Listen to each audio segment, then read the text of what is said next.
சின்ன மருமகள் serial next பிரேமோ என்ன மாதிரி என்ன ட்விஸ்ட் ஆக்க போகுதுன்னு பார்க்கலாம். ராஜாங்கம் வீட்டில் இருக்க எல்லாரையும் கூப்பிடுறாங்க. வீட்டில் இருக்க எல்லாருமே வராங்க. என்ன விஷயம் சொல்லுங்கன்னு சொல்லிட்டு எல்லாரும் கேட்டுட்டு இருக்காங்க. அப்போ ராஜாங்கம் சொல்றாங்க, தமிழோட மனசை பல மடங்கு நம்ம காயப்படுத்தியிருக்கோம். இனி தமிழோட மனசை நான் காயப்படுத்தக்கூடாதுன்றத ஒரு முடிவில் வந்திருக்க. அதனால தமிழுக்கு இவ்வளோ நாளாக நான் செஞ்ச தப்புக்கான பிராயச்சித்தமா தமிழை டாக்டருக்கு நான் படிக்க வைக்க போறேன்னு சொல்லிட்டு சொல்றாங்க. இதை கேட்ட தமிழ் ரொம்ப சந்தோஷப்படுறாங்க. மாமா நிஜமா சொல்றீங்களா? என்னால இதை நம்பவே முடியல. எனக்கு அவ்வளவு சந்தோஷமா இருக்கு. நிஜமா தான் நீங்க சொல்றீங்களா சொல்லி பயங்கர சந்தோஷத்துல தமிழ் இருக்காங்க. ஏன் அத்தா தமிழும் நான் சொல்றதுல உனக்கு நம்பிக்கை இல்லையான்னு சொல்லி கேட்குறாங்க. இல்ல மாமா அப்படியெல்லாம் எதுவும் கிடையாது.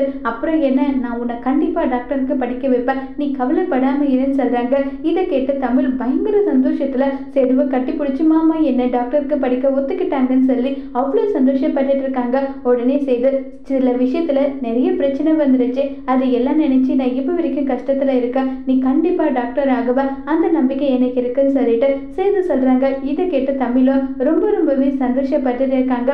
மோகனம் இங்க பார், முதல்ல டாக்டர் ஆகிறதுக்கான வைரேகம் என்னவோ அதை நீ பாரு, மீதி எல்லாமே அப்புறம் பார்த்துக்கலாம். இல்லாத எத்தனை நாள் உண்மையை மறைக்க முடியும்? வயிறு தெரியலையா அது இதுன்னு கேள்வி கேட்பாங்களே, அப்ப என்ன பண்றதுன்னு சொல்லி கேட்குறாங்க. எல்லாம் நான் பார்த்துக்கிறேன்னு சொல்லி மோகனா தமிழுக்கு ஆறுதலா இருக்காங்க.